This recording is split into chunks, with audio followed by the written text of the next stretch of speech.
Hello everyone, Shayla here, and today we have a formalized tutorial of the Black Rock Depths solo Emperor run. As always, if you like this video, like, subscribe for more content, and let's get right into it.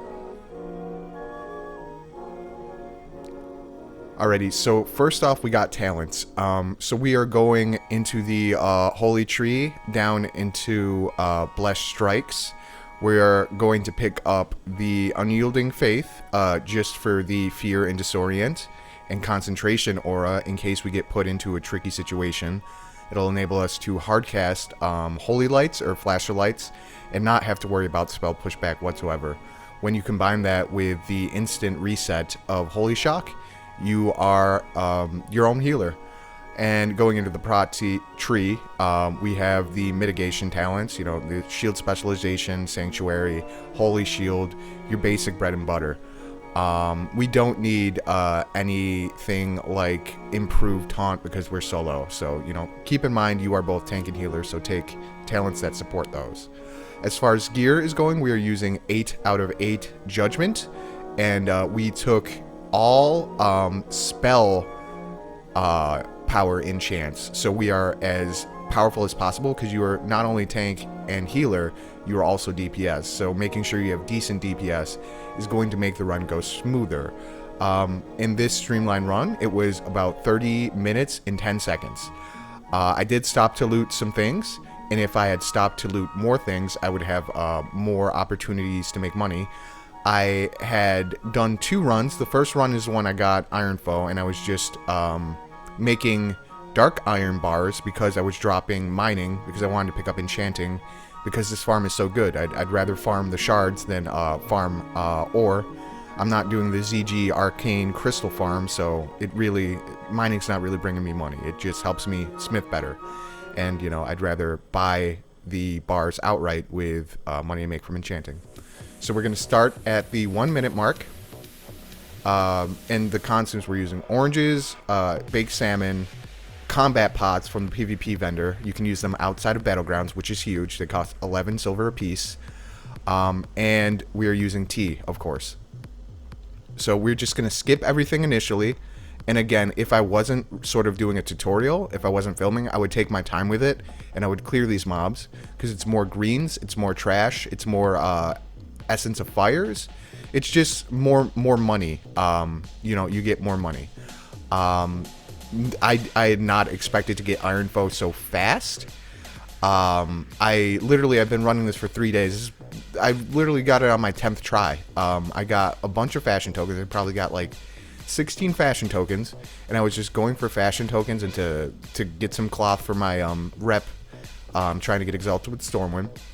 And out of nowhere, unexpectedly, Ironfoe drops. You know, the 10 runs at about a half an hour a piece. You know, it took, you know, that's good time.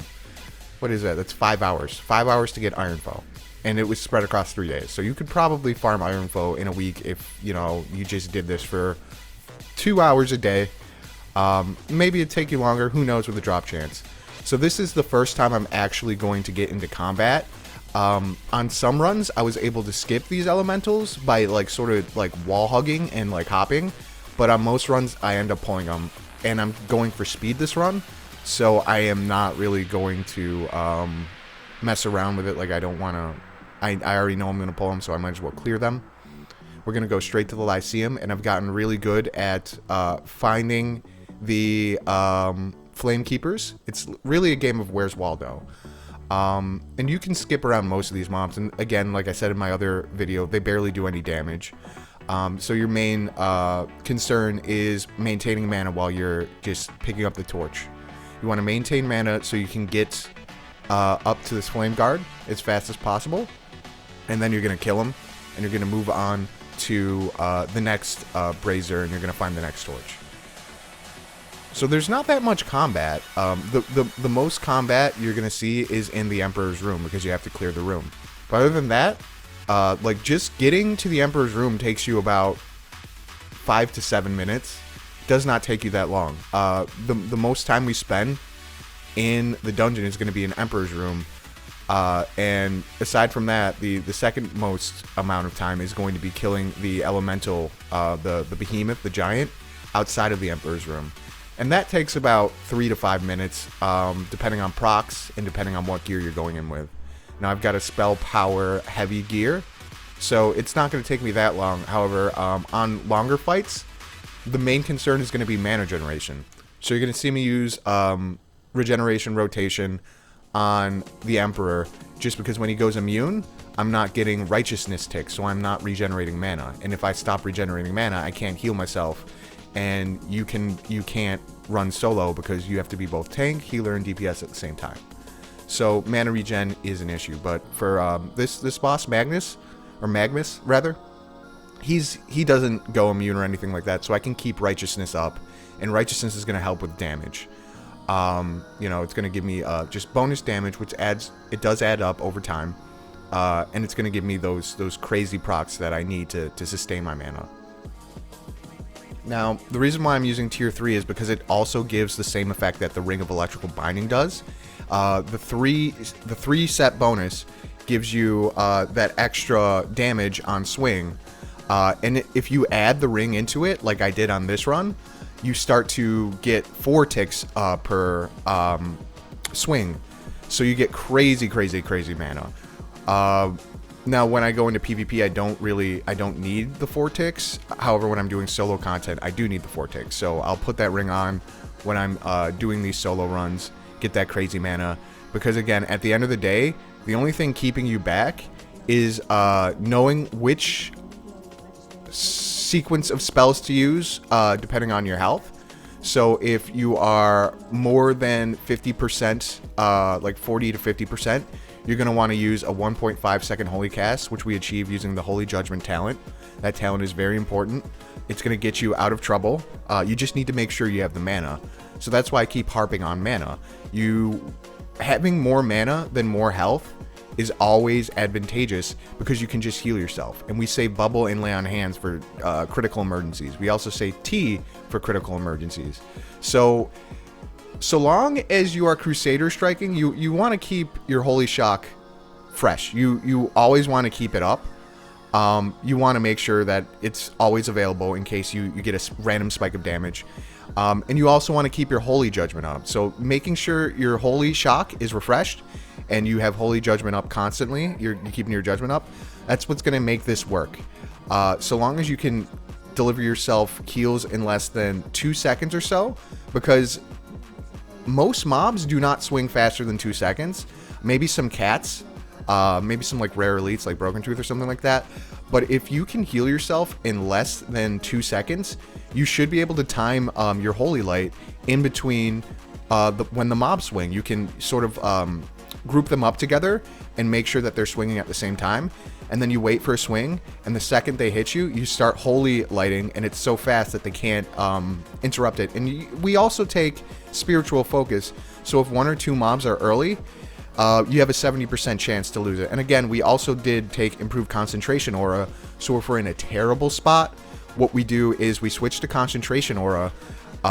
We then do the Regeneration Rotation, which is you bless, you use the Seal of Wisdom, you judge it, so you have Wisdom up on your target, and then you're going to double Wisdom yourself. You're going to cast the seal on yourself, so you're getting crazy regen, and then you can Holy Light as you please. And what you're going to do is you're going to judge Wisdom again, and then refresh Wisdom, just so you have that Holy Light proc, or Holy Judgment proc, rather. You want to keep that Holy Judgment up, and you want to be regenerating mana. Like, if everything is going wrong, and, you know, like, you don't know what to do, you're like, how do I get out of this situation? Regenerate mana and make sure you have Holy Judgment up and start casting Holy Light. Just start casting Holy Light, consecrate, start casting Holy Light, regenerate mana, consecrate until you have enough mana to where you can start to refresh your flash and you feel safe. That's going to save you. If you do not know the regeneration rotation, you could get into a sticky situation and you could end up going down just because you are low on mana and you don't know how to recover your mana. So mana control is more important than health control. You do need to control your health, but if you do not control your mana, you are not going to be able to control your health. So that's your main priority, is making sure you're staying on top of your mana. pool. And you're going to see, once I clear, I'm going to take a bunch of looks around the room because I've done this enough times to where I've forgotten a pack.